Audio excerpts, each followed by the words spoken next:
Hello everyone, hope you're all doing okay in these crazy times. Most older skydivers like myself realize that in the mid-1980s in the Midwest it was like the wild west of skydiving. Skydiving aircraft and equipment and skydivers' skill had advanced so far that if they really wanted to get in trouble, they could, and a lot of them started doing it.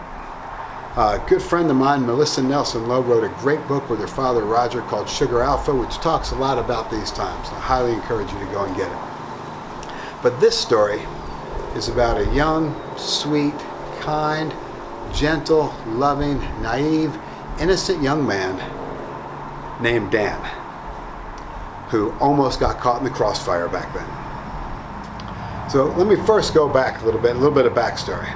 I first started skydiving in 1980 when I was a freshman at The Ohio State University. I was at the Greene County Sport Parachute Club in Xenia, Ohio, and throughout my entire college career, I worked at the drop zone there. By the time I graduated in 1984, I was an instructor, a jump master, a rigger, a pilot, had several thousand jumps, could pretty much run the whole place by myself. And after graduation, I decided to take my hard-earned diploma, toss it away, and run the drop zone instead. Now, at that time, the only way there was to learn to skydive was static line round, with old round military canopies. But at the same time that year, tandem rigs were invented, square student rigs were invented, and the AFF program was started. And these were such huge advancements in the sport that I saved up all the money I could that first year, so at the end of that year I could order one tandem rig and 4 student square rigs. I got my AFF rating, I got my tandem rating, and by the beginning of 1985, we were ready to be one of the few drop zones in the world who was offering tandem AFF and square static line. But we're also doing round static line. Now, our very first day that spring, we had a square class, the first one we had, and the round class both going on that day. They finished about the same time that day, and the rounds went first. And the round students got out, just like they always had, drifted down, and one thumped in over there, and we waited and watched to make sure they got up. And another one thumped in over there, and we waited and watched. He got up, another one thumped in. They were thumping in all over the place like they do. Then the squares got out. We had them on radios, of course, and they were landing just perfectly, tiptoe landings right near the target. As soon as they landed, they dropped their toggles and started dancing around with a great time they had. And I'm watching these two groups learn to jump, and right then I thought there is no way we can continue to offer the rounds anymore. The square rigs and the square training is so far superior, it would be negligent for us to even let people jump those things. So we bagged up all the round parachutes, put them in a trailer in the back, and we only offered square static line, AFF, and tandem. Now, this was quite a big business decision for me at that time, and I really hadn't thought it through completely, and it turned out to be quite problematic. For one, there was no internet or websites. If people wanted to find out about skydiving, they would call the drop zone. And when they'd call, it was really hard to explain the difference. People didn't know round and square and AFF and static line then. All they knew was how much it costs. And we were charging twice as much for static line and even more for AFF. So all they knew was they could do it for half the price at all the other drop zones. And our student business really tanked pretty hard. In addition to that, there were hardly any instructors who could do AFF and tandem then. So if we did have students, I had a really hard time just finding instructors who could help work at the drop zone. In the meantime, I had this big trailer full of round parachutes that I was trying to sell to anybody who would possibly take them, because most of the drop zones were still using rounds, and I didn't know how long that was going to go on for. Well, at this time, there was a bunch of different Kentucky skydivers who came up to Xenia to jump with us at Greene County. And one of them was named Andrew Thornton. And Andrew, Drew we called him, was a tandem instructor, was an AFF instructor. We were pretty much the only drop zone doing tandem and AFF, so it became his home drop zone.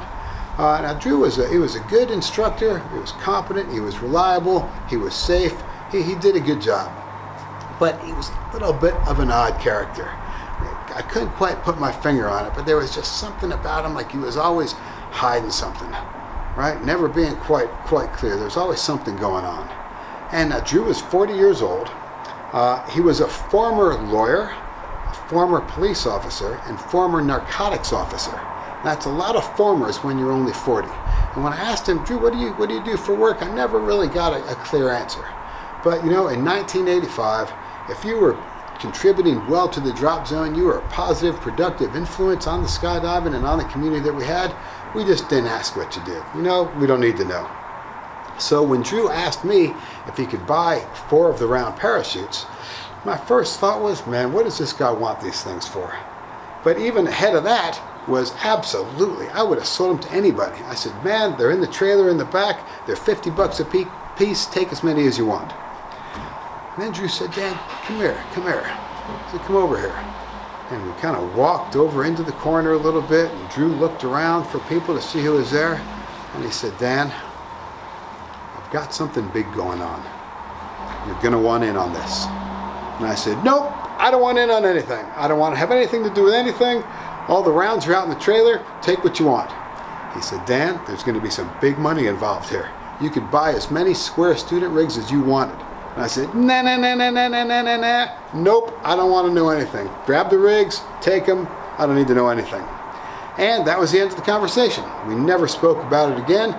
He grabbed some rigs. It was done. So a few weeks later, I get a phone call from a friend. He said, hey, did you hear what happened to Drew? I said, no. He said, well, there's a guy in Knoxville, Tennessee, lives in a suburban area, walked out of his house to go to work that day, and he found Drew dead in his driveway. Apparently, Drew had made a jump that night. He was jumping a tandem rig. His main was still in the container. The reserve was out. And they found him in the driveway. Drew was wearing a bulletproof vest, was wearing night vision goggles, had 2 pistols, 2 knives, $4,500 of cash, and 90 pounds of cocaine strapped to him. I was like, wow, man, that is way bigger than I had even thought. Well, as it turned out, that wasn't even half of it. So later that day, the same friend calls me back. He says, so, there was a Cessna 404 which crashed in North Carolina about 60 miles away from where Drew died, and there was no one in the plane. And they figured that Drew had put the plane on autopilot, jumped out of it at night, and just let it go and crash over there. Like, wow, man, this is huge. I was so glad. When Drew brought it up, I just said, nope, I didn't want to know anything.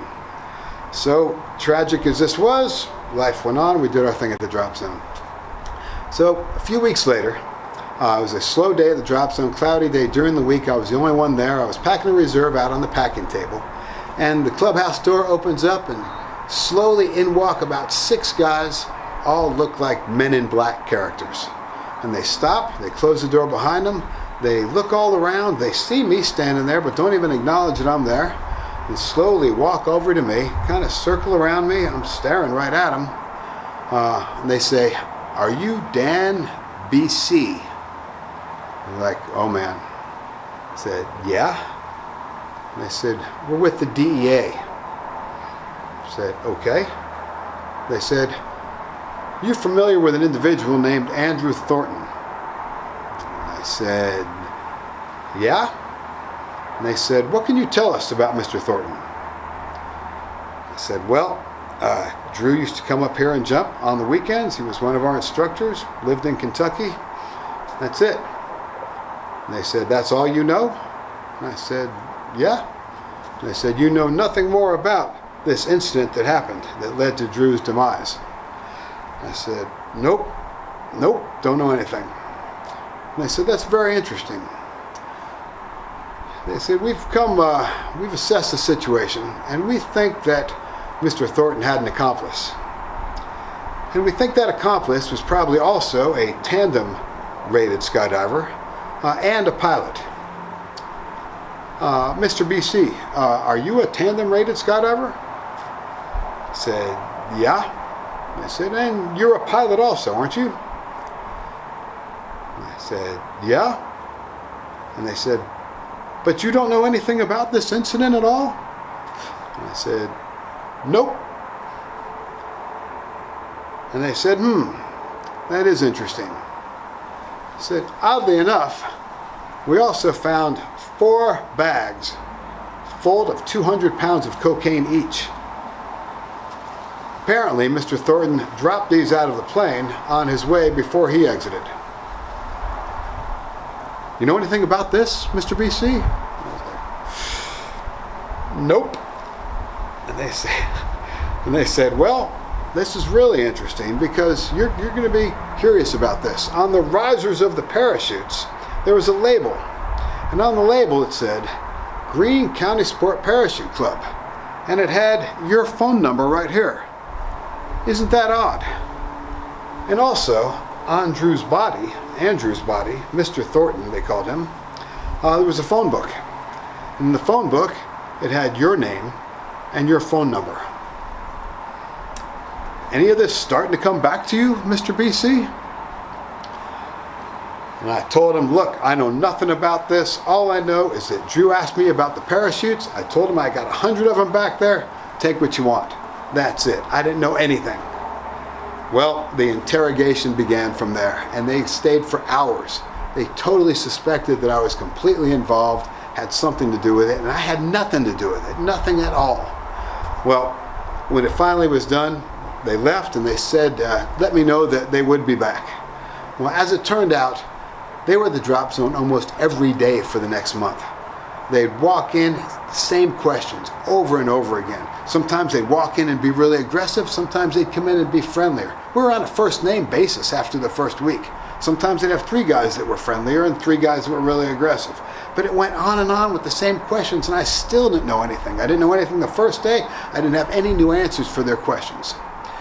Finally, they came in one day. They walked in very slowly, walked over, said, Dan, you're going to need to sit down. I sat down. They circled around me. They said, Dan, it's over. It's over. We know. We know everything. It's over. Now listen, we like you. You're a good kid. We just think that you got in over your head. You got yourself in trouble. But we know you're a small pawn in this whole thing. We have bigger fish to fry. Now, you're going to go to jail. You're going to go to jail. But we may be able to help you. We may be able to minimize that or even keep you out. But you've got to tell us what you know. We know. We know everything we need, but we want to know what you know also. And I was sitting there. They were so convincing. They almost convinced me that I was involved. But I wasn't. I had nothing to do with this. Nothing at all. And I didn't know anything about it. And after a whole month of having to deal with this every day, I decided to call their bluff. And I said, guys, you don't know anything. I don't know anything. I wasn't involved. I had nothing to do with this. The only part of this I had to do anything with at all was that I had the parachutes. And come to think of it, he never even paid me for the parachutes. You owe me $200 of the $4,500 that you found on him. I had nothing to do with this. Well, the conversation pretty much came to a close at that point. And they left. Well, things were back to normal at the drop zone. Nice and smooth again. I could get back in. I was 23 years old. I was a kid. I was trying to run the drop zone. That was enough for me to handle at the time. But then, we were having one day on the drop zone. We were having the AFF evaluation course was going on. I wasn't involved with it, but I was there that day. And I was in the clubhouse and I got a phone call. And the phone call was from a guy. He said, hey, I am an old friend of Jim West's. I used to fly the Lockheed Lodestar there with him.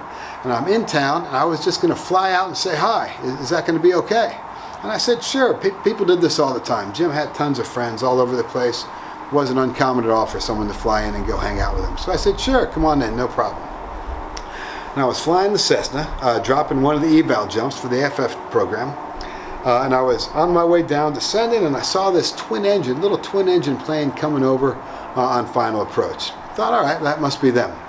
And I landed a couple minutes later, parked the airplane, walked back inside, and I was on a sewing machine doing some rigging work. And suddenly the door flew open, and all the men in black DEA guys came running in with about a dozen police officers behind them. They were screaming, who landed in that airplane? And I was like, man, that little Cessna right there, I did. I just landed. They said, not that one, the twin engine. And I thought, oh man, what is going on now? And I said, I don't know who's in it. I said, but I'll go find out right now. And I ran outside to where the course was. All these guys followed me. There was about 12 people in the course, and I looked over there. There was one guy I didn't recognize at all. And he was kind of trying to mix in with the rest. And I said, that guy right there, he's one of them. And I looked back to where the airplane was, and there was a guy running off into the field. And I thought, there goes the other guy right there. And these guys all just took off to go get a hold of these guys. Well, they were gone. We continued our day. Later on, about sunset, I was back again, sitting at the sewing machine, trying to take care of some rigging work. And the door opened. Guys slowly walked in, no rush this time. This is back to the men in black. They walked over, they each grabbed a chair and sat around the sewing machine where I was. And I said, man, what was going on? What was all that about?